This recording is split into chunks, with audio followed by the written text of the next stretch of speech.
తల మీద చెయ్యి వేసి బొట్టు పెట్టినా, తాళి బొట్టు మెడను కట్టి బొట్టు పెట్టినా, తల మీద చెయ్యి వేసి బొట్టు పెట్టినా, తాళి బొట్టు మెడను కట్టి బొట్టు పెట్టినా, సన్ని కళ్ళు తొక్కినా సప్త పదులు మెట్టినా, సన్ని కళ్ళు తొక్కినా సప్త పదులు మెట్టినా, మనసు మనసు కలపడమే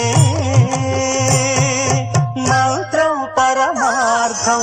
శ్రీరస్తు శుభమస్తు, శ్రీరస్తు శుభమస్తు.